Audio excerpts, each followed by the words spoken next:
Checks teeth. Oh yeah, looking good. Pearly yellow's looking good. Got something on my face right there. What's that? Just got done eating some tempura, some tempura sushi thing.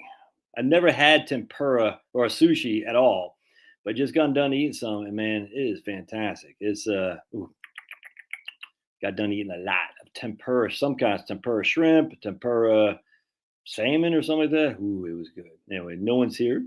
Oh, lonely. I'm so lonely. So lonely. It's just your old buddy Josh. No one's here to join me. There's burnt tempura. Have y'all ever had any tempura shrimp? What's up, family man? Look at the family man. He's a family man. South Carolina Gamecocks. Boo. Boo. Tempura. Tempura shrimp. Oh man, it's good. Let's go live, Kenny.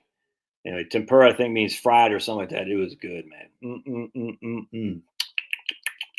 Anyway, so what's going on in the world? You guys worried about hurricanes? Not hurricanes, but you guys worried about tornadoes or whatnot? What's going on out there in the scary, scary world? The scary world we live in. Is Trump really making you scared? Is he really throwing? Remember when that Trump got hit in the head, hit with the microphone? I thought Nazis, Hitler would, they kill people. So why didn't Trump take that person and throw them in prison for the rest of their life? What's up, Paul? Hey, Gary. Stormy in Ohio now. Yeah, man, it's windy here too, for sure. Worried about U.S. debt and deficit. It's always, I want to show you something there. Johnson, AJI. Some guy had posted this on U.S. Let me show you something here. Fred, U.S. debt. All right. And tell me, Ma, when I go home, the boys won't leave the girls alone. Stole me hair, stole me comb, as that's all right till I get home. She is handsome, she is pretty, she's the belle of Belfast City. We were worried about you and Amar. Yeah, no, we're going to do it next week. Instead, I had to take one of my kids to a tennis match yesterday, so I had to cancel. Denise says, weather is heading our way overnight. Watch out, Denise. Watch out. We don't need you to die again. Watching live from my camp, I was rounded into by Trump. Oh my God! Oh boy! Here, what? Well, you just opened the door, but not coming in. Okay. Yeah, right. Yeah, Mara and I are going to do that, but as a family man, as the family man, not this guy, because this guy's in a camp. I actually had to take my kid to tennis, and he did well. He did well. It was good times. Good times. What the hell was I doing? Oh, yeah, that's what I was doing. Tell me, Ma, when I go home, the girls won't leave the boys alone. Comb me hair, stole me comb, and that's all right till I get home. She is handsome, she is pretty, she's the belle of Belfast City. All right, so here is for my man Johnson, right here. Johnson says we're about debt and deficit. All right, so there's the debt, the total U.S. debt. Okay, now you're coming back. All right, you want to show everybody? Okay. You want to say? Oh, you just want to grab a spot there? Okay. Those America. Those America. This is America. What America? Anyway, so what you'll see here is you'll see this big increase. Look at that increase. Oh my goodness, Scanlon. Don't you understand? We go back to 1966. Look at that huge increase. That is disgusting. Disgusting. That just shows you we're living off the debt sugar high, and we can't ever. That's just ridiculous. That's ridiculous. So what do? What do? We edit this graph.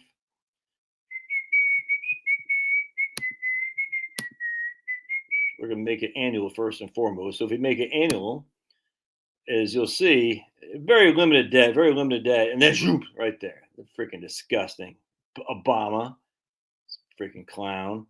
So what we're going to do is we're going to edit this, and we're going to format it to be log scale.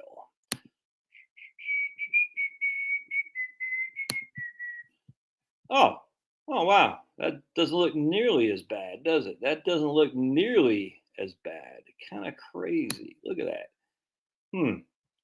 That doesn't look nearly as bad. So at a log scale, as I've said 1,000 million times, as the same number. So basically 2 to 4 is the same length size in the spreadsheet here or the chart as 4 to 8. So that's that's 100% right there increase. That's 100% increase. 8 to 16 would be 100% increase. So what it does, it just kind of puts in perspective the percentage from the previous year of debt. And the log scale, it actually shows you that, as you can see right here, this right here, all right, this is when Reagan took over, and this is when we had the balanced budget for a couple of years because the Republicans in Congress. We had massive debt increase all along these lines, from basically right here under LBJ, and you can just kind of go along those lines, right? And then you're just right back to where you were. Massive. So this isn't, a lot of people say, oh my goodness, the debt has increased by so much over the last 10 years. It has, but proportionally it hasn't. It just hasn't in terms of how it's done before. It just hasn't. I don't know how else to say this. If I could find this other, and I can't stress this enough. So we go back to edit graph. We'll get rid of the log scale.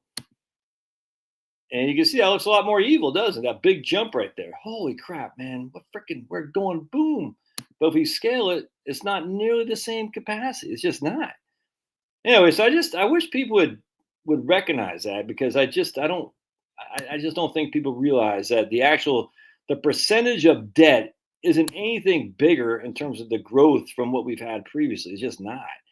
Now, I mean, are there some? Yeah, absolutely. We had a 2020, and I get all that, but it's not like this freaking exponential zoom. Well, I don't say exponential, but it's not like this rocket ship to the moon that supposedly Neil Armstrong, what's his name, Buzz Aldrin, and Michael Collins went on. Still way too much debt. Right? Well, who owns the debt, Denise? Who owns the debt? Yeah, I'm a tuna guy too, Kirk. I'm a tuna guy. Who owns that debt?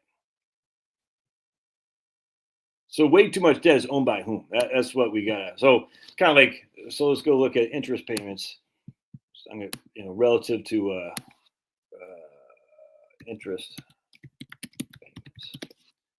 All right, federal government current expenses and interest. Stop sharing. So let's look at federal government expenditures on interest payments. If I can, there we go. China and Japan own our debt? Really? Interesting. China and Japan own our debt? Really? Really? You want to go there? You might want to rethink that. China owns $1 trillion of our debt, of our $36 trillion. Japan owns, I don't know, right around the same. So China and Japan own 1/35 of all of our debt. So who owns our debt? And if we look at this chart right here,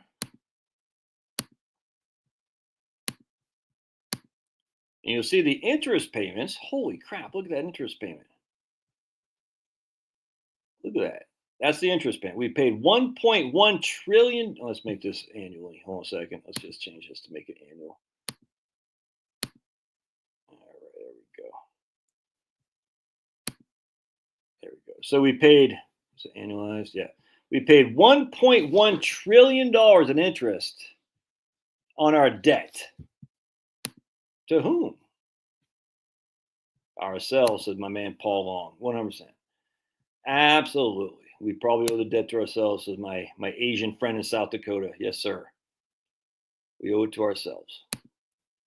So basically, the federal government is paying out this interest. To whom are they paying out to? Well, they're paying out to us. It's just all there is to it. And it's never going to be paid off. There's not enough cash. There's not enough cash in circulation to pay off the debt. It's just not. We don't have $35 trillion outstanding of liquidity. It's just not happening. So, yeah, I never saw the movie Wall Street. Wolf of Wall. It's a Fugazi. I'm not sure what that means. I don't know what that means. But anyways, the Democrats are playing out the broken window policy by burning Teslas to help the economy. It's true. They're saying, we really want to make the economy great again, so we're going to kill all these Teslas, so we have to rebuild them. Rebuild them stronger.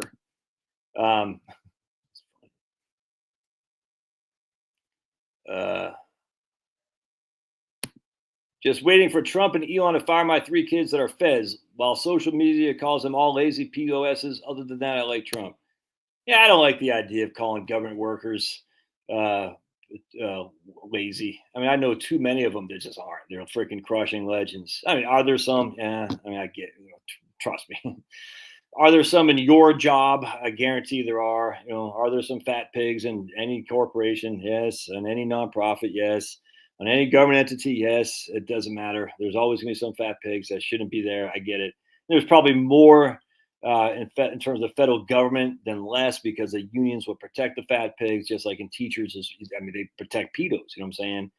But at the end of the day, there's a lot of conservative people in federal work. I just tell you right now, and the idea that they're all lazy POSs, fat pigs, it actually drives me up the wall, frankly. It's insanity. And now, with that said, you can make an argument. I think it's legit that their level, like I had an email from a guy that said he's only getting a 1% raise this year, and the federal government's getting a 2.5% raise. I get that. When his pension is not going to be anything compared to the Feds. I 100% get that, dude. You can make an argument that the facts are we're paying these people too much. They have huge benefits that we can't get in the private sector. That is a legit argument, but it's not a legit argument to say they're all lazy POSs. It's just not true. Just not true. I just know too many of them, and they're just not that. A lot of them are right wingers, like you wouldn't believe, who can't stand the fact that there's other crappy POSs. Anyway, so this is the interest that we're getting. I can't stress this enough. So when the federal my man Jerome Powell for president 2032 after JD, 2036 after JD, Jerome Powell for president, when he started raising like crazy the short-term interest rates, you can see the interest payments from the federal government went up like a crazy man right here. And the interest payments are what is based on the debt that we have accumulated via the amounts of deficits that we add to the debt. The deficit adds to the debt. The debt is what we owe interest. The interest gets paid to the owners of the debt, which happens to be us.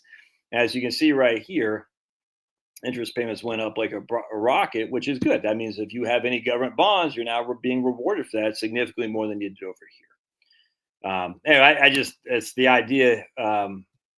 No job has guaranteed safety, and not even a union job. Rest of us are private. It's just another normal. Yeah, I completely agree. That's why I have no sympathy at all to these layoffs of the Feds. I just don't. I mean, I just don't have any sympathy. This is what we have to deal with in the real world. The federal government is going to have to join the real world at some point.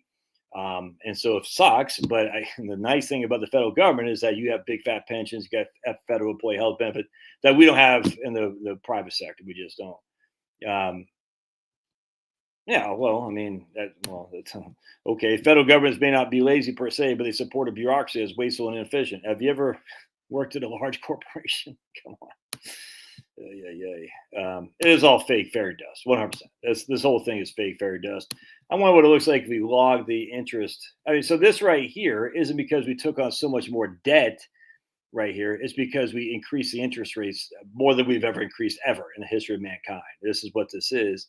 And I like having 4 and 5% government bonds. Let's put this on a format. I want to see what it looks like on a log scale. Probably won't change. So here's a log scale of the interest. This isn't really this doesn't really tell us a whole lot. But you can see the interest payments down here were minimal, but that right there is basically the same kind of jump, a little bit more than the jump we had right there. It's kind of hard because I don't have my protractor, but I mean, that looks like a 45-degree jump, and that looks like a 45-degree jump too. So percentage-wise, it's the same thing. At the end of the day, we're live. Yeah. Oh, 100%. I don't disagree with that at all. That we need to trim the government, absolutely. And the funny thing is the fact that freaking what I post today on my X feed. There's my man from Connecticut, a Vanguard Treasury money market yielding 4.25. Can't win over the sexy ladies with a 4.25% yield. You got to try better, man. You got to try harder. Let's see. Dean, Michigan, who owns U.S. debt? 32.5% U.S. investors, 29.3% foreign investors, 27% government, 11% Federal Reserve. Break that down to foreign investors. Let's see what that is, because that would be a third of the debt is owned by foreigners, and we know for a fact that China as a country only owns 1 trillion. So you got to break that down to who exactly are the foreign investors, because a lot of people hear that and think it's a country, and it's not a country. We just know. Yeah, well, I like Trump talking, man. More Trump talks, I think it's great, and Trump will never stop. I mean, it's just not. We don't want Trump to stop. It's kind of like you're tweeting too much. Nope, nope, not tweeting too much. Keep it going, man. All right. So anyway, what I want to do here is I want to put, uh, let's see, deficit right there. We're gonna look at this. I just, yeah, okay. I didn't realize the thing. I thought he canceled it. I mean, so yeah, Marie emailed me yesterday. Someone else just posted on this thing right here. I forgot who it was. And then you, Penelope. We had a big falling out. It turns out Amar. It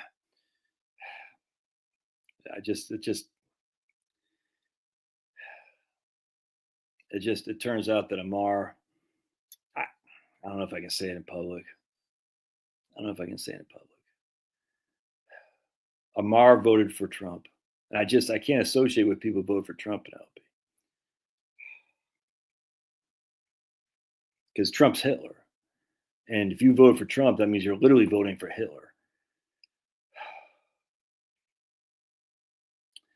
Amar disrespected Pablo. Josh couldn't stand the brilliance of Amar. Joshy actor. Oh boy. No. So what happened, Penelope, is that I had to take my kid to a tennis match, and it was about an hour or so away, and I had to take my kid. We kind of found out last minute, so whatever. I work from home. I didn't have any calls that afternoon, so I said, I like to watch my son play, so it was fun. Charles White says, "Go Amar." Anyway, so I had to take him. So we're gonna do it next week instead. Amar that hurts. Penelope, why? Why you gotta be like that, Penelope? I don't know what. I don't know what this. I don't know what that is. So pickleball. And these Indians love them some pickleball. It's crazy, and I guess they brought it over here. Next thing you know, we'd be playing cricket. Pickleball is crazy, man. But it's not just Indians playing; it's freaking everywhere. It's crazy. But this was tennis. But it's yeah, pickleball is going nuts, man. I couldn't stand the brilliance of Amar. Oh yeah, absolutely. Huge fan of freaking the Fidelity Balance Fund. Long time, first time. 100%, dude. Anyway, so Mar and I will do it on Thursday. I forgot what time next week. I thought he canceled it, so I guess it still showed up. But your fault, Penelope, not mine. Yeah, I still love Fidelity Balance Fund. Big fan. All right, so let's go down to deficits. Let's see if we can't. All right, here we go. Here we go. Look at Charles White. Anyone over 40 is all about big ass. Probably true. I don't know though. See, my son plays it with his friends from high school. They're playing it and they have a good time. It's kind of gay, you know what I'm saying? Us real manly men don't play pickleball. All right, so here's the federal deficits over time. All right, so you'll see here. Yeah, all right. So you see below this black line is the deficit. So you'll notice that hold on a second. Oop. Okay, brown eye. There we go. Now this will look like. I don't think this will work. I don't think it's going to work if I log this. And some of you statistic geniuses will know more than I can why it doesn't work on the downside if you log it. I think it looks weird. Yeah, I don't get it. So we can't really log it. I can't wait. Hold on a second. No, that didn't look right. Yeah, I don't understand why that. Yeah, I don't get it. Probably because it goes. I know because it goes positive and negative. Okay, so it's not log. Anyway, so what we're going to show you here, and this is a federal government deficit, and it looks like there's no deficit up here, but there was. There absolutely was. I mean, it's just a. I wish you could. What if I can? There's got to be a way to log this by keeping it on the. I don't know. But anyway, so here's during the wars. All right, here's a little bit during the war right there, and then here is you don't really see it, but it's there, so it looks a lot worse than it actually is. I wonder if I could download put this in a spreadsheet. And then how could you log it to make it so it looks anyway? So what you see here are the deficits, and I just want to point out this is the hey Pablo. this is the Reagan years. Oh, would you guys make up your mind? Okay, coming up here now. All right. Fanny just stole your seat. Fanny just stole your seat. There you go. Okay. All right. Remember, so these are the Reagan year deficits that everyone was screaming bloody murder about right here. They're just going to bankrupt us. We're all going to die. And we had massive growth. Massive growth. We destroyed the Soviet Union. We re-engaged in America. We had fracking. Remember fracking? George Mitchell invented fracking back then, in 1985 or something like that. We didn't really engage that much in fracking, but we had innovation. They say, oh, deficits and debt crowds out private innovation. When was fracking made? All right, and now let's take a look. Let's ask Grok. When was fracking made? Because remember, okay, Poppies. Hold on. How you want? There we go. Everybody wants to say hello to Poppies. There's a Pablo. Oh, yeah. So let's ask Grok when fracking was made. When was fracking developed? Oh, that's not the right word. What's the word I'm looking for? That's not the right word. What's fracking? Yeah, right here. Horizontal drilling matured in the 1980s and the late 1990s. Yep. Modern fracking, as we know it, matured in the 1980s. Yep. Horizontal drilling. So horizontal fracturing. And hey, Pablo. Amar and a boy band. Yeah, 100%.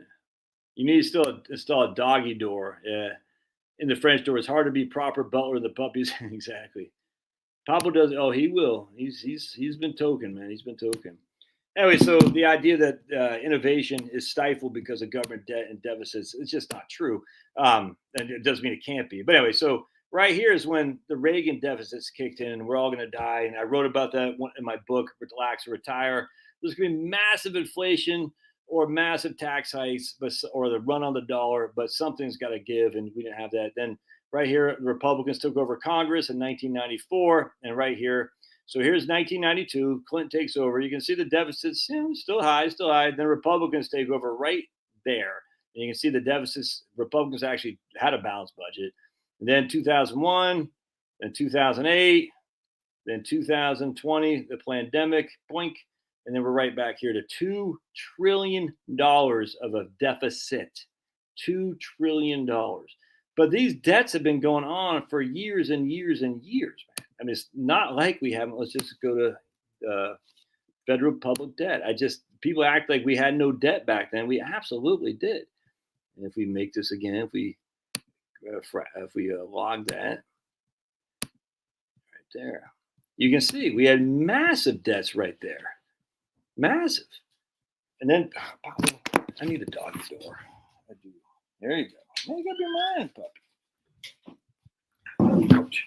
It was just, we had massive debts. Now, if you go to debt to GDP, let's do U.S. debt to GDP. And I don't think GDP is really a relevant thing to use for economic growth. But I mean, it is what it is. All right, so here's our debt to GDP. Can you all see that? All right. So remember, they said once we got over 100, it's, we're all going to die. We got over 100 in 2014. All right. And yet, look at this. Our debt to GDP from 1966 to check this out. 1966 to 1982, our debt to GDP was under 40%.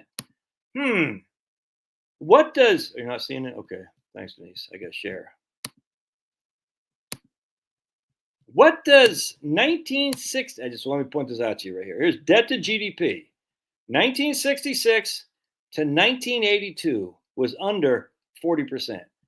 What does a time frame 1966 to 1992 to 1966 to 1982? Does that time frame mean anything to anybody? 1966 to 1982. There goes Powell again. Does that mean anything to anybody? Debt to GDP was the lowest it's been, and at least in terms of the modern era, going back to the 1960s. What does debt to GDP now in the 1890s was at 10%? The 19 was it 19? Well, right here, 1966 and 19. What time? What those years? Does that jump out as anything specifically? The 1966 to 1982 time frame. Does that mean anything to anybody? It's a big deal. A big deal. Okay, let's just make up our mind. Red rum. How dare you? Yeah, before Nixon went to China, well, part of that, yeah, good. I mean, he went to China 74, if memory serves, but so that'd be halfway.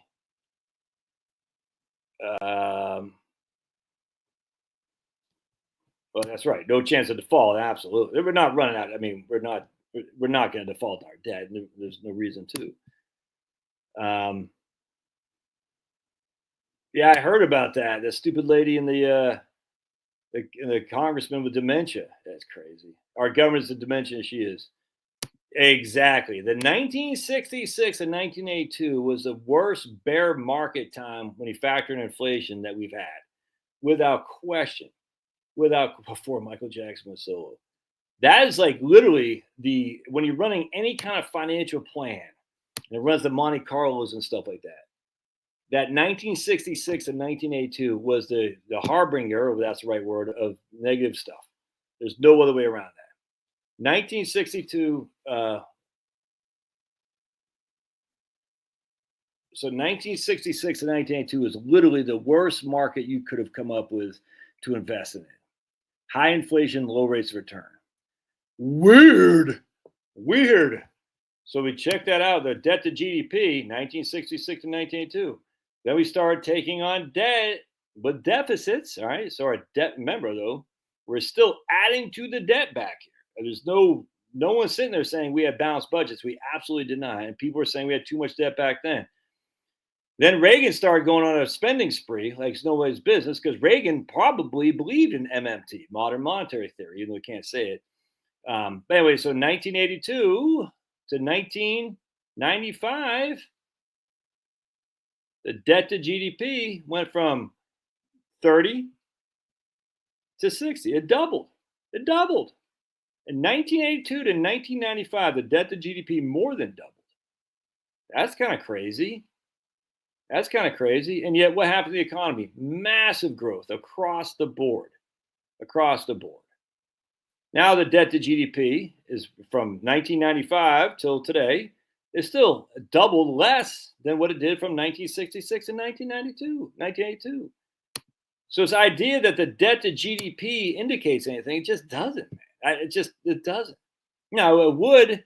Debt to your personal finances, yes, 100%, because you can't borrow exponentially. You just can't. At some point, the banks say no mas. The federal government could borrow to the blue in the face.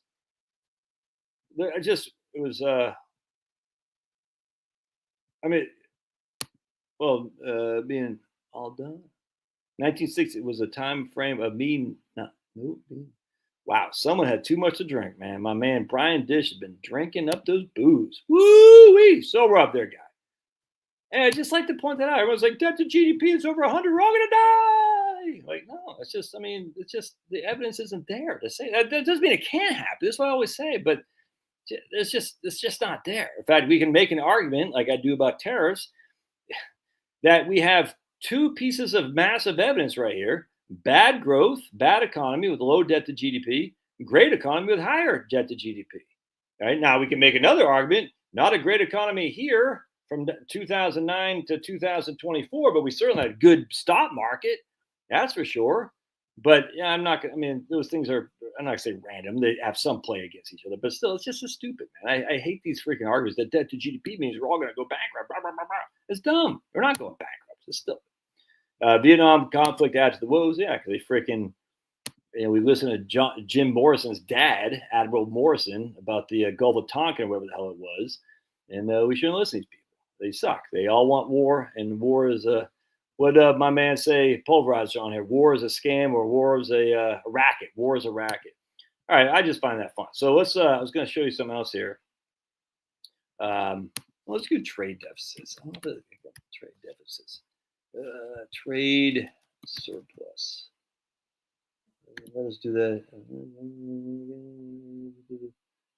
I'm not sure. Trade. Yeah, I forgot what I have to type in for trade. Sir, trade. Trade balances. Trade. Well, maybe it's current account. Is it showing anything for current account? Nah. Balance on current. Oh, right here. Calculated by subtracting the imports of goods and services income payments from the exports of goods and service. And let's see what this looks like. Yeah, well, there you go. Right there. It's absolutely our trade deficits right here. So, and this is what bothers me more than anything. Format that to annual right there. Blink. All right, there we go. This is what bothers. I wonder if I actually.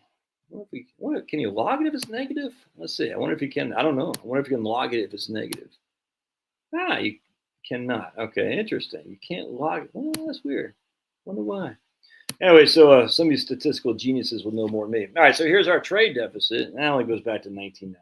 That's not what I was looking for. That's not what I was looking for. Actually, one thing I do want to look at, velocity of money. Right there, velocity of M2 money stock. Check this out. This is a fun one to look at. This is how much money a dollar bill turns over. And so what you'll see here is the velocity of money. Go. See that? Yeah. This is one of my favorite charts. About Vietnam, Kristen Hannon. If it is one of the worst bear markets in history, then why are boomers hated and entitled? Are you a boomer? Yeah, you just listen to internet stuff. Who cares? Just jealousy. I mean, look, man. At the end of the idea that boomers had everything handed to them on a silver platter is stupid. That's stupid. Like, I get it. I hear this all the time myself, from people that I respect, and I'm like, this incessant boomer thing is just is stupid. I mean, I know so many boomers who aren't entitled, who freaking got drafted from Vietnam, got Agent Orange. You know what I'm saying? I know these, and it's just stupid. Now, did you have cheaper houses? Well, potentially, relative to your income, sure. But people forget it was hard to freaking find work back then. This is what pisses me off more than anything. Boomers did not just wake up one day and say, I'm going to go join the police force. It didn't work like that. You had to have something in the know. You couldn't be a fireman. You couldn't just go to join the police force. It was hard to find work. All these people say, oh, but boomers had it easy. Yeah, if you had jobs. Remember, there's 10% unemployment the first 2 years of Reagan. And the 1970s was not a beacon for freaking wonderful economic opportunity. It just was not. It was hard to find work. So I hate that comparison. Like, oh, boomers had it easy. They could find a job. They could afford a house. The market went up. And I'm like, well, the last 15 years actually was the best 15 years in stock market's history. And so the boomers benefited that, but so did whatever my generation is, and so did other generations, as long as they invest in the stock market. Yeah, it is hard to find a house now. I grant you, 100% more expensive than it was for boomers. It's not hard to find a job. Hell of a lot harder to find a job back in the 70s. How do I know? Because I watched my dad. Couldn't find work. My dad was, not the most, he had issues, but still. No mod. Oh, we got mods here. No one wants to be a cop now. Stagflation sucked. Exactly. What do you guys talk about? Very well done. Good read. What are you talking about, Penelope? About Vietnam, Kristen Hannon. Oh, that's a book? Yeah, they freaking. Only thing I missed when they did the draft, they should have drafted Pulverizer, man. They should have drafted Pulverizer. Yeah, exactly. Anyone can start. Dude, this right here pays my flipping mortgage. YouTube. You couldn't do this in the 70s. Never mind the 80s. It's insanity. Never mind chicks. Chicks had to go to work with these scumbags who were freaking falling all over them. I mean, look, I don't like the feminism and stuff, but the reason feminism came is because freaking scumbag men. I can't stand feminism, but I don't blame feminism for the rise of the insanity. It's scumbag men. All these men bopping around having sex. Why men love the hippie era. Dude, that Laurel Canyon, man, I'm telling you, it's all a CIA front, dude. I'm telling you right now. They said, hey, we want to get everybody to LSD, everyone having sex, so that way men could leave the children behind being raised by single women. And guess what, single women, they still got to get a job. So guess who raises the kids? Oh, it's the school marms. Oh, and the National Education Association will train the school marms on what to tell the kid to think. Freaking crazy, man. They can all kiss my butt. Look, do I like boomers inherently? No, I don't like them. I don't dislike them. They just are. This idea that one group of people of any kind, boomers are bad, whites are bad, straights are good, gays are bad. It's the whole thing's freaking stupid. Yeah, maybe boomers don't have air conditioning. 100%, dude. Just the whole thing's freaking stupid. And I was talking to this guy who was born in 1953. I did a video on him last week. He drove his school bus. He drove his school bus when he was 16 years old because he lived in the western North Carolina. He dug the hole for his outhouse. So his granddad built the outhouse over. Born in 1953. The epitome of a boomer. The epitome of a boomer. All right, an outhouse. The idea, but he had it easy. Log numbers need to be positive. Interesting. Why is that? Look at my man. Name is unique. Why? Why log? That's interesting. Yeah, see, all these people kiss my ass, dude. I get so sick of, it's so much easier back then. All you need is one income and you have a house, a job, and you leave your wife at home. If you can find a freaking job. Oh, and by the way, you want to be a company man? You want to be a company man? That sounds good to you, huh? Not you guys, because you guys are smart. Everybody else is dumb. No. Being a company man literally means you can't go someplace else. You'll lose your pension if you even had one. It's going to be hard to find another job. But you can't go open your own business. Very hard to open your own business. They all freaking kiss my butt. Yeah, right here, dude. Went to high school in Tejas. No air conditioning some days. We slept in class. Too hot to learn. Yeah, 100%. Yeah, they all freaking suck. I hate that. I hate the whole boomers. I hate it. I hate it so much. Never mind. You know what else we didn't have? One of the benefits of imports is that we can have cheap stuff, I grant you, but we didn't have TVs like we have now. We didn't have computers. We didn't have we never had any beef. Meat? Are you crazy? Freaking price of beef was crazy. Now, that doesn't mean we shouldn't overlook this right here. Or, this is velocity money. Yeah. All right. So anyway, real quick. The biggest indicator of inflation isn't the federal printing, it's the velocity of money right here. So how much a dollar is turning over. And right here you see higher inflation here in the late 90s. Excuse me. Moderate inflation right in here from the 80s. The velocity, maybe that's not the biggest. I'll rephrase that. One of the ways you can tell inflation is the velocity of money. So that right here, you got lower velocity of money from 1959 to 1977, and yet we had pretty big inflation. So that's not the true thing. But then from 1977 and 1981, we had big velocity of money increase and we had big inflation. But we still had inflation, even though the velocity of money was decreasing here. Anyway, so this is the issue, though. You can see right here, 1995, or 1997, the biggest velocity of money ever. And then it's gone from 2 down to 1.4. And so, I mean, that's this right here is more of a harbinger of inflation. This is the harbinger of deflation, even though the velocity of money was shrinking significantly while debt was growing. Isn't that crazy? Debt was growing deficits are growing by leaps and bounds. The velocity of money was shrinking, and that's why there's no inflation. Obviously there's some inflation, but not much. Stupid people get on my nerves. We were all the remote as kids. I was remote, right? Well, we must be not have a TV, Fast Eddie. We didn't have a TV. Actually, that's not true. We didn't have a TV until I was like 7 years old or something like that. I got freaking thing in my throat. Even if Gen Z had the same factory jobs as yesterday, they wouldn't be able to stand the monotony for 100% too. That's why we need automation, because they could not do this. They don't have the brain capacity to sit there at a remedial task over and over and over again. Yeah.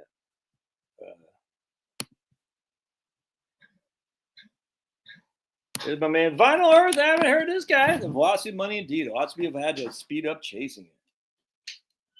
There you go. All right. You happy? Everybody happy now? Look at Vinyl Earth thing. Another Connecticut. Every house had rabbit ears and tinfoil. Yeah, 100%. And the music was freaking awesome. So they can all tell me it's freaking baby boomers. Yeah, come up with some music like the late 60s, early 70s, and then come back to me, man. And I don't want to hear that stupid Beatles. Everyone knows the Beatles sucks. And I don't want to hear about the Rolling Stones. Everybody knows the Rolling Stones sucks. But you come back to me later when you listen to some real rock and roll from the late 60s, early 70s, like the Kinks and just a million bands. And then we can talk about the baby boomers. Yeah, dude. Yeah, less socialization now. Yeah, back in the 80s, we had to go out 100%. 100%. Now I can have fun watching this kick ass show. Yeah, Korean's Clearwater Revival, man. And how many men died falling off the freaking roofs by putting up the rabbit ears and tinfoil and the thing right there up the you know what I'm talking about up there for the antenna to get to be able to watch the game. Anyway, so I want to point out something else though. I just find that funny. There's something else I want to point out. I like this right here. It's pretty cool. Yeah, I did like Bad Moon Rising. Never Proud Mary never did anything for me. When I was just a little bitty baby, my mama would rock me in the cradle and then home, cotton fields back home. It was down in Louisiana, just about a mile from Texarkana. Did you know John Fogerty actually enlisted in the National Guard or Army Reserve to avoid being drafted? Did you know that? Interesting. John Fogerty enlisted in the Army to avoid being drafted. Yeah, that was the first punk rock. The Kinks were the first punk band. I don't care what anybody says. You really got me. You listen to that compared to anything else back then, nothing else comes close. Nothing else comes close, man. There's nothing else comes close. The Kinks were so good for so many years. Yeah, they had some crappy stuff, but they were so good, man. I mean, in terms of I was listening to a song by the Kinks the other day while I was on the treadmill. I hadn't heard it in a long, long time. I'm drawing a blank. And this came out in the 80s, dude. All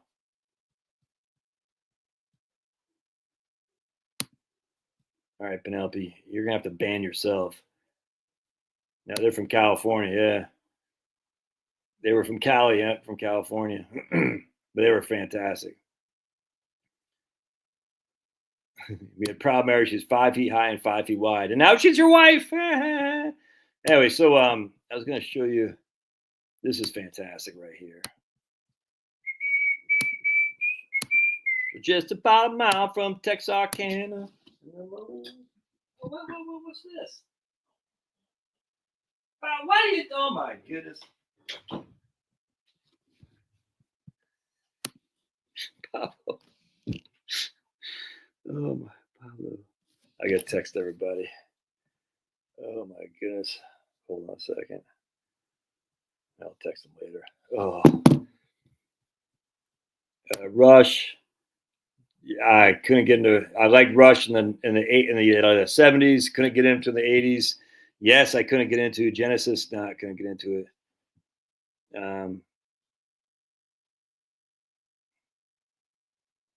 El Cerrito, East Bay, just above Oakland.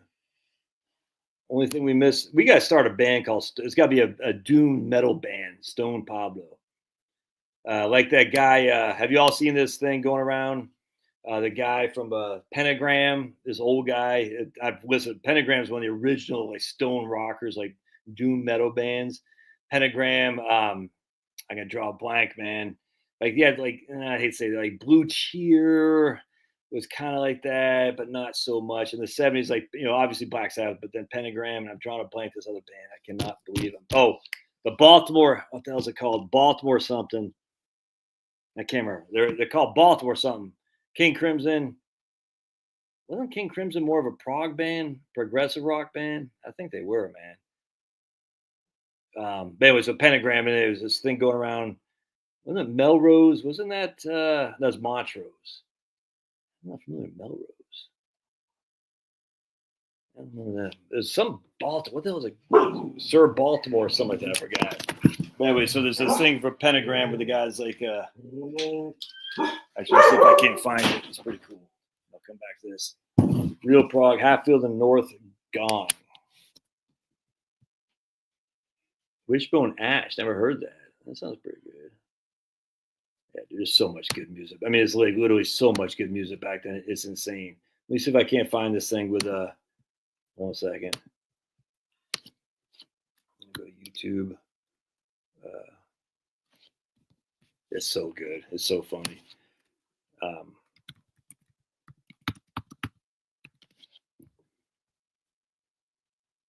if I can't find it. It was, yeah, right here. Somehow this thing became a huge meme. I don't get it. Emerson, Lake and Palmer. Nah, I mean, I couldn't get into it. Right here. You don't see this. Let's see. We might not be able to hear it.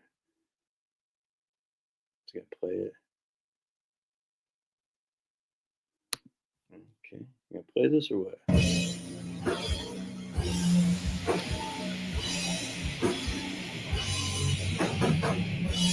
You ever heard of the band Pentagram? Heavy metal is awesome because you just go to the club and listen to acts like Crucified Baby or Stigmata Night. There we go. Right here. Pentagram going viral right here. Here we go.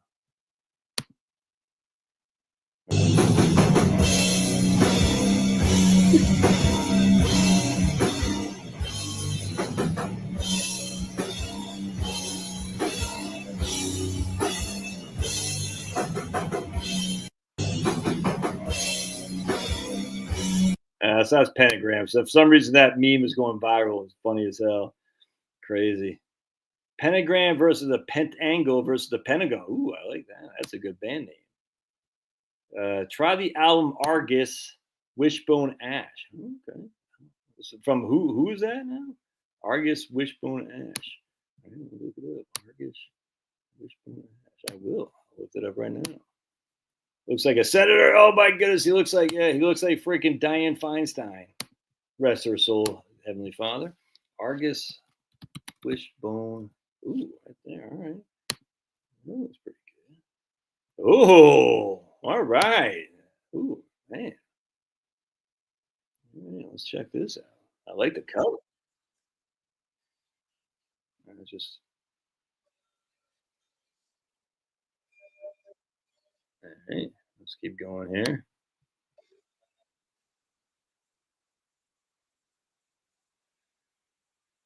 Yeah, that's freaking.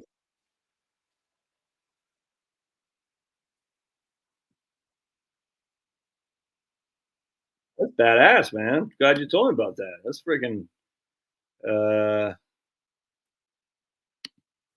I'm 54 and a half, recently have a job and an Obamacare at 39,000 per year income and interest at 59 and a half, use raw funds to keep AGI low for credits. That's what I would do. Absolutely, man. Argus, Time Woods, we had some, okay. And Argus, isn't that that's Argent. Yeah. Yeah, ZZ Top's okay. I never really got into him too much. All right. So I want to show you this right. I got to go back to this. This is great. And then I want to share something else on just free trade that'll blow your mind. All right. So right here, U.S. multinationals purging online climate action pages. More evidence of the ongoing collapse of the climate movement. U.S. multinationals purge website references to climate change. Walmart and look, Kraft Heinz, we know Teresa Heinz and John Kerry, they suck donkey balls. Kraft sucks donkey balls. They can all kiss my big fat behind. But be that as it may, they're among big corporations deleting or rewriting statements as Trump climate attacks intensify. Big companies and nonprofit groups start making them freaking tax and nonprofits have begun purging or rewriting references to climate change on their websites. Financial Times said, okay. Director of Greenpeace UK warned companies were at risk of committing brand self-sabotage by raising and diluting references on climates on their websites. Oh my goodness, no. Charities also told the Financial Times they're rejigging their websites, with one U.S. nonprofit that operates internationally saying they scrub whole pages because they want that money. They want that money, partly in a bill to help shore up U.S. grants. Screw these nonprofits, dude. Screw them all. Oh, that's fantastic, dude. We're not getting everything done. I don't think anyone's going to go to jail. I mean, I know some people think, oh, Trump's going to give these people. I'm not. No one's going to jail. I mean, I'd love to see it. I don't think it's going to happen. But the facts are the bad guys are on the run, at least for the time being, and the good guys are winning. No one's going to jail. I'm just telling you. I mean, it might be some low-level idiots going to jail, but no one's going to jail. Look, man, I'm pessimist. I hope to be wrong. I'd love to see Francis Collins and Orange. I'd love to see some of these guys in Orange. Stacey Abrams. I'd love it. I'd love it. I'd love it. It's just not going to happen. It's not going to happen. All corporations want to do is make money. Yeah, 100%, man. 100%. Oh, Montrose. Yeah, that's what I thought you said. All right, let's say Montrose, Sammy Hagar. Yeah. I mean, I'd love to see him in jail. Well, they're suffering. They have them. They're suffering because Trump is president. I want them. I don't want them to suffer. I want them to be the prosecutions. I give them a few more. I mean, jail is not like I do about it. I mean, I hope they go to jail. What I'm saying, I'm gonna give them all the weeks they have. What am I gonna do? Say, oh, Trump. I'm not turning my back on Trump. Freaking dude's crushing. I just don't think anything's gonna happen. But I'm not turning my back on it. I mean, I hope if Trump proves me wrong, I'll be the happiest guy on earth. All right, so I just want to share with you something here. 100%. The unit party is not 100% yet. Absolutely. Yeah, exactly. Like this guy says, not winning yet, just headed in the right direction. Oh, we're winning. Just we haven't won the freaking battle. Never mind the war. I mean, it's still going on. This stupid USAID. I think like 22 Republicans. But this was cracks up the Republicans. We want to cut the deficit. We want to cut the debt. And then they say freaking. And then they vote for a $4 billion to USAID overseas. And the whole thing's just fake. It's just fake potato. So the way I look at it, it's like, all right. So you guys, Lindsey Graham, that freaking James Langford from Oklahoma, you freaking clown show. You say you're for getting cutting deficits and cutting debt, and yet you don't even cut $4 billion in USAID. All right, so y'all can go pound sand. That's all I got to say about that. Thus, if we can't cut that from USAID, why the hell can't we solve Social Security? Oh, you know why? Because they like the idea of everyone scared crapless that they're going to cut Social Security. That's the issue. That's the issue. They love the idea of Social Security being freaking say, oh, we're going to pull your Social Security if you don't do what we say. If they can spend $4 billion on international USAID, they can find the money to enforce Social Security, and that they don't. They're all freaking corrupt, dude. Cannot do it all at once. No, 100%. Dude. I know they can't do it all at once. But what I'm just saying is they couldn't even cut that $4 billion USAID. Trump wanted to. It's those freaking con Republicans that did it. And so they all can kiss my big fat behind. I don't want to hear any Republican ever again saying, oh, we're for the deficit cut, reducing the deficit and ultimately paying off debt. No, I get it. It's got to be approved by congressional action. If congressional action offered the funds to be spent, there should not just be a guy, Trump or Biden, whoever, says we're not going to do that anymore. I get it. If congressional action signed by the president of the United States allowed these monies to be spent, then you got to have congressional action signed by the president of the United States to renege on those funds. I got no qualm with that whatsoever.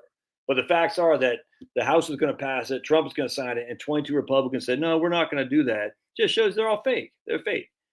And as such, so when they say, oh, we can't afford it, because they're going to come out and say we can't afford whatever about Social Security, and say for some reason you had no problem with $4 billion more in AID money to USAID. So you all can freaking kiss my behind. I heard about this Jasmine Crocker lady who's a rich girl posing like she's urban. And she's actually quite good looking, I find. But anyway, she's a very good looking cutie pie. But she's all talking ghetto and stupid, even though she went to some rich hoity-toity white school in St. Louis or something like that. I heard she went into Congress with no money and now has like $7 million as her net worth. I also heard she was funded, was it the American Israel PAC or something like that, or ADL maybe. One of those groups funded her in 2020 for a state campaign. It's very interesting. Very, very interesting. It was AI PAC or the ADL. Let's just put this very, very suspect organization funded her initial state Senate campaign. Now she's in Congress, and suddenly her net worth went from basically nothing to $7 million. Kind of crazy. But hey, man, as long as y'all capitulate to Israel, we got to capitulate to Israel, or else we're going to be called bad things. Like, no money to Israel, no money to Ukraine, no money to Taiwan, no money to Japan. Pull all of our military personnel back. What was that in the continuing resolution that the Republicans supported and shouldn't have? I don't think this is part of the continuing resolution. I think it's a standalone bill on the USAID money, the $4 billion in USAID, and they said we're going to vote for it. Yeah, she did a fake get 100%. Yeah. Oh, cash. Look, dude, I'm all about cash. Well, dude, 100%. Don't put words in my mouth, Jill. I'm all about the friggin' Trump train. I just don't expect anyone to go to jail. I'd love to see it. And we know it's easy to indict people. Literally, you can indict a ham sandwich. That's what they say. But until I start seeing indictments and actual prosecutions, then I'm just saying, okay, it's business as usual. All right, so I'm going to read you some. This is from a professor. I thought this was very interesting. And let's see if you guys can, on the question of free trade and economics discourse by Dr. James Miller, PhD. All right. James Miller is an associate professor of economics. He teaches at, I don't know if he's still at Smith College. Anyway, he received his PhD in economics from University of Chicago and his JD from Stanford Law School. All right, he seems like a righteous dude. I contacted him a little bit on LinkedIn. Anyway, so let's take a look at some of what he said because he's a very staunch free trader. All right. Let's see here. Very interesting. Yeah, exactly. If they have to prosecute him, and by the way, though, Trump played, that stupid Mahmoud guy. Just send him freaking get the guillotine, man. Be done with these people. Anyway, so apparently Trump. This is I don't know if it's Trump or Cat. I don't know who did it, but somebody in the Trump administration said we're going to send him to Louisiana. And then the reason they sent him to Louisiana is because they couldn't. They're not going to extradite him back to New York State, and if they don't extradite him back to New York State, then New York State has no say in that guy's prosecution, whatever the hell it is. It was freaking a thing. I almost had a video on it. It's such a genius move by Trump or whoever it was. So we're going to move to Louisiana. That will be the jurisdiction which we prosecute him. Yeah, good luck with that there, guy. Sucks to be you, Mahmoud. We'll see you in hell, baby. And I freaking think it's awesome. I just think, like I was telling this guy today, I think Trump, those 4 extra years, he was, literally worried about his life, never mind being shot, killed, the whole thing, but going to jail, losing his whole freaking, empire. And then he had 4 years to think about it. Kind of like, what's his name? Lenin Lenin in a France jail or something like that. And now he's coming back pissed. Trump is pissed, and he ain't taking nobody. And he's saying, I'm going down, and you're going down with me, baby. And he's like, don't say I'm going down. He said, you're going down. I'm rising up, and I'm taking people with me. I think it's great. Anyway, so he's pissed. Anyway, the point being was they learned their lesson, and now Trump's like, if I don't get these people, they're going to come after me 3 times as hard as they did last time. Yep, has been playing his revenge for the last 4 years, 100%. Because he knows. They were this close to throwing him in the freaking Fulton County jail. There ain't no white people in Fulton County jail. Let me just put it to you like that. I'm in Fulton County. That's why I pay my taxes and I mind my P's and Q's. I'm in Fulton County because I know I'd be one of very few white people down there, if you know what I'm saying. And Trump knows if he's in Fulton County jail, and we got people dying in Fulton County jail all the time because it's a little crap hole. It's insane down there. It's disgusting. It's not the way just because these guys are criminals, you still got to treat them a human.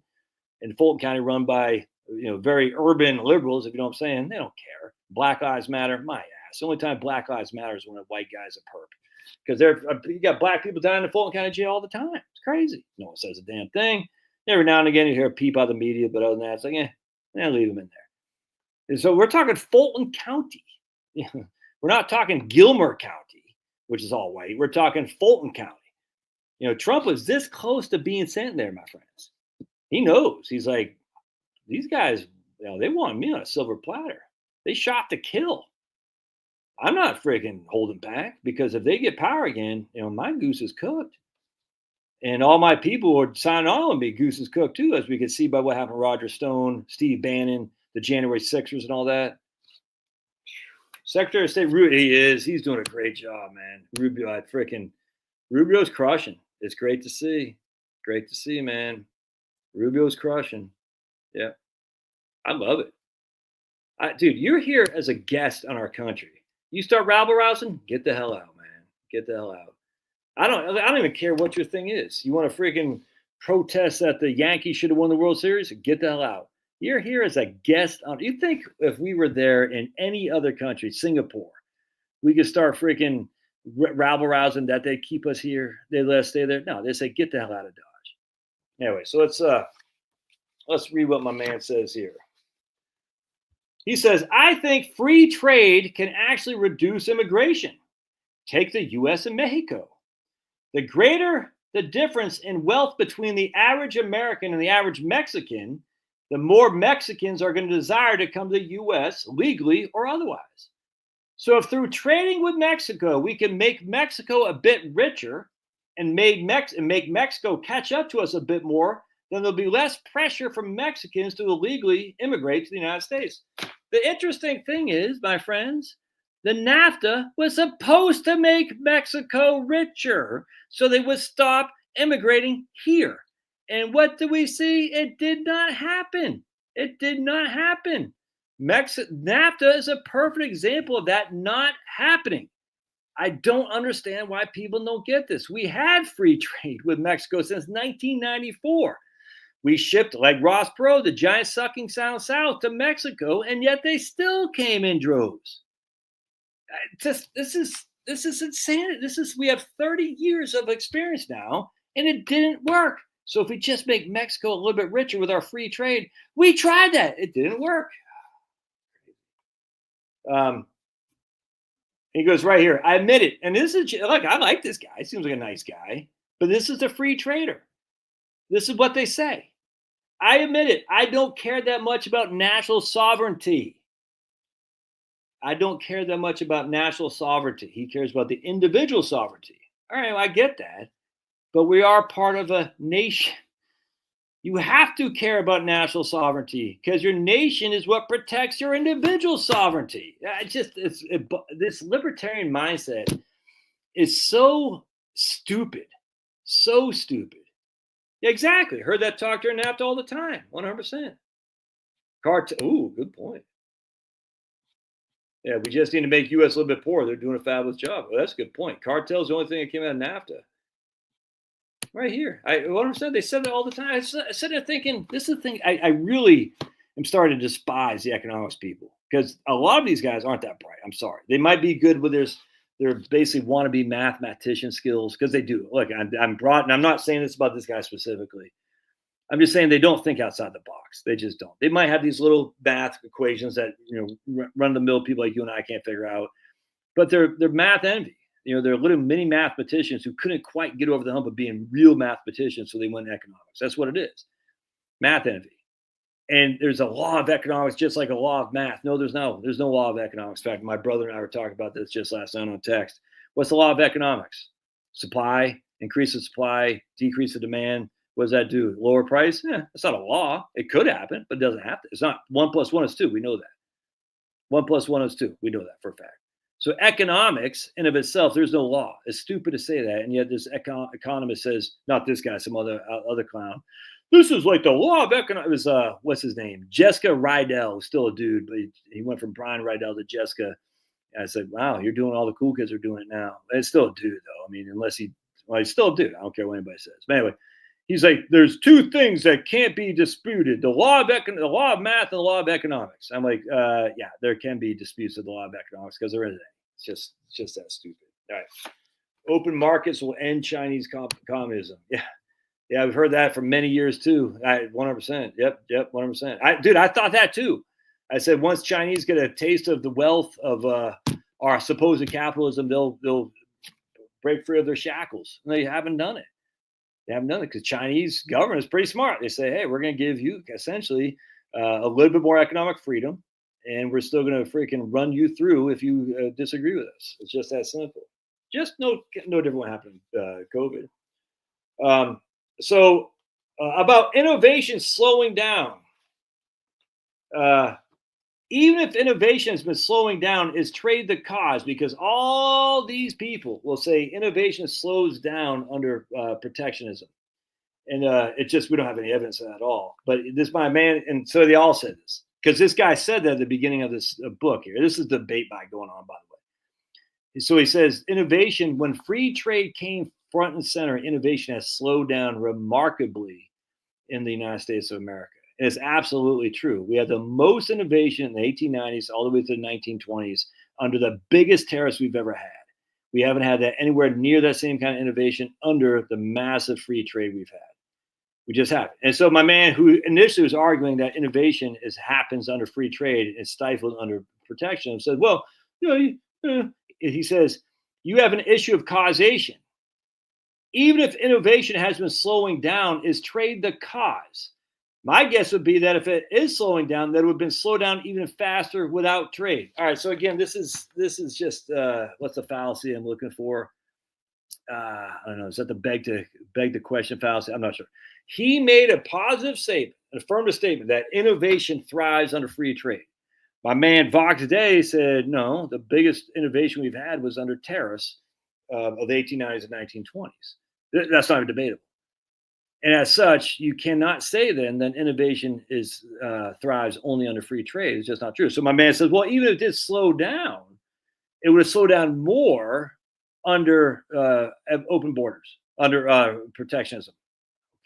It's like the climate change people. They've been saying Florida will be underwater for years and years and years and years. And now they're saying, well, it's not underwater because of our climate protections. Okay. It's just okay. You see what I'm saying? It's like heads I win, tails you lose. It's crazy. And these arguments for free trade are weak if you just think about it. I think I got a couple other in here. All right, here. This is a good one.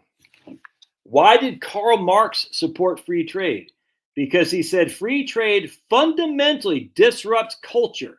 And he wanted to disrupt the culture of Western civilization because he wanted to transform it into a very different vision. He supported free trade because of its intrinsic tendency towards cultural destruction. Karl Marx was in favor of free trade because he knew what would happen. The wealthy would get wealthier and wealthier and wealthier, and the working classes would just basically, and that's exactly what's happened here in the United States. The wealthier have exponentially gotten wealthier. More and more wealth per wealthy person. The middle classes have just flatlined. And I mean, that's really not debatable, frankly. It's just not. Now, you can say we have better creature comforts. Yeah, we have cheaper TVs. We have more food. I get all that. We have some innovation, don't get me wrong. But the issue is the wealthier control more wealth almost than ever right now in the United States. And the middle class controls less wealth almost than ever relative to the upper elite. And so they're owning more and more and more things. Is that what we want? And I don't want the wealthy to be way the hell up here and everybody else be way down here. That's not a good. And anyway, so Karl Marx said, hey, if we allow for free trade and the wealthy continue to advance and continue to, what does the wealthy people do? They start buying out their smaller, less efficient competitors. All right. So then we got one Amazon. I love Amazon. Facts are, good luck competing with Amazon. All right. So we got one Amazon, one Google, essentially one freaking whatever. You see what I'm saying? And what that means is the wealth has now been consolidated in more and more, fewer and fewer people, because the fewer and fewer people have more and more wealth to buy the biggest competitors. You buy Facebook buying Instagram and whatnot. Crazy. The wealthy game the system. Absolutely. I think that might be. Oh, right here.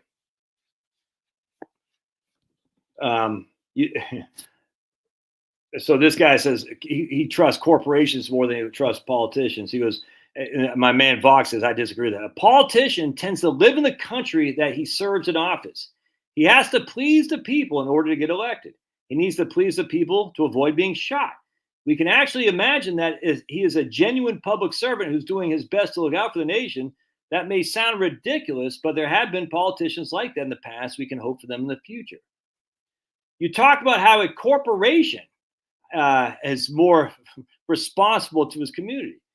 You talk about how they have a motivation to cure cancer, for instance. This is going to be the invisible hand. The corporation has motivation to cure cancer.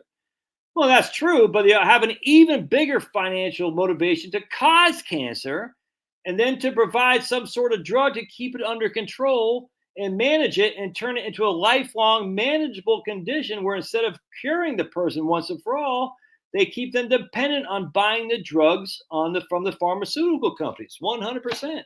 Ozempic. I had read that Ozempic, if you get on Ozempic, you need to stay on it for life or the stuff comes back. So what does Big Pharma want you to do? Get on Ozempic, lose some weight, and stay on it for life. Interesting. This guy says right here, the other guy says, right here. I could not. This is where I emailed. I could not believe it. It says you mentioned that big pharma could be releasing viruses. I hadn't heard of that before. This is before COVID. I hadn't heard of that before, but I can imagine.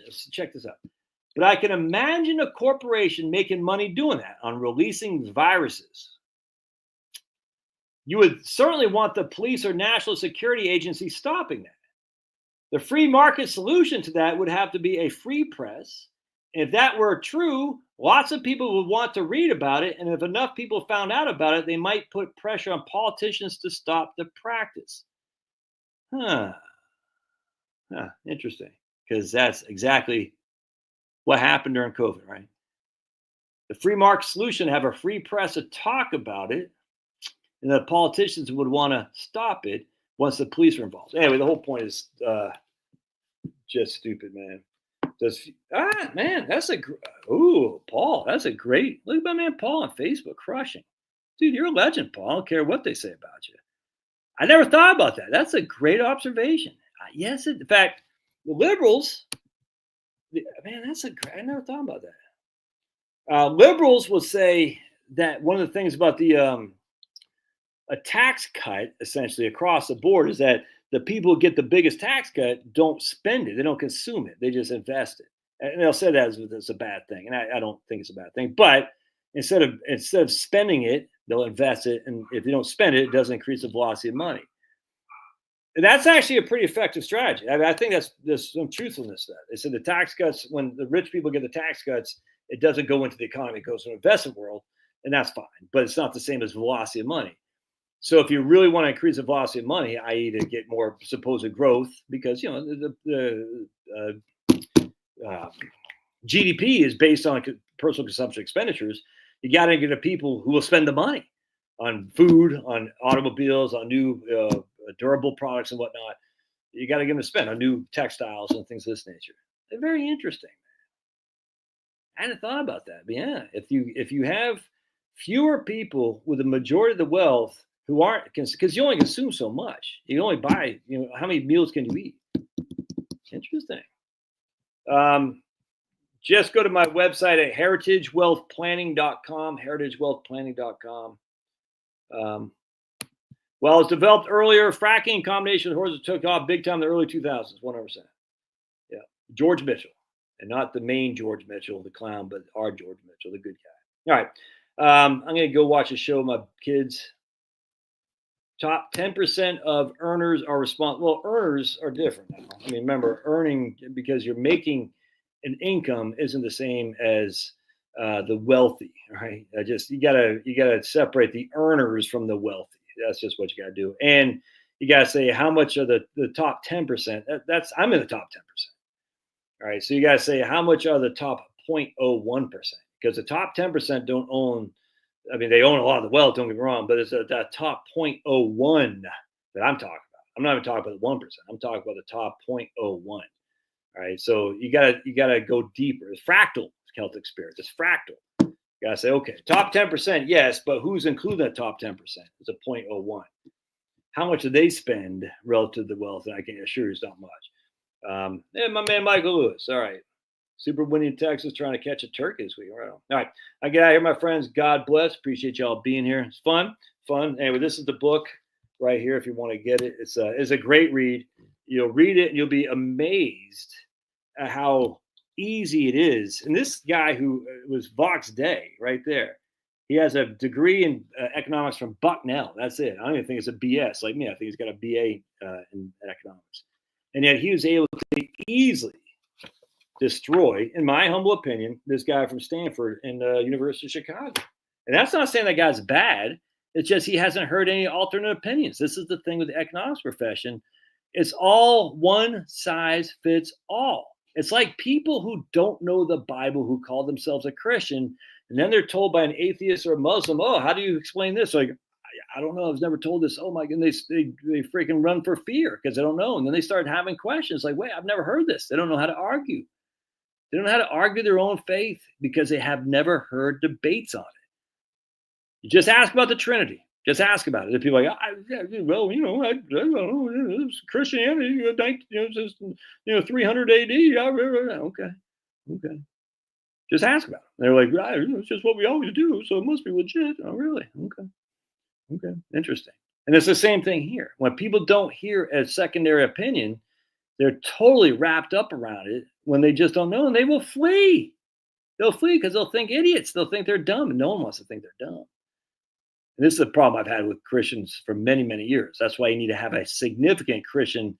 The Pope said so, so it's so. Yes, right, that Pope. The Pope, yeah.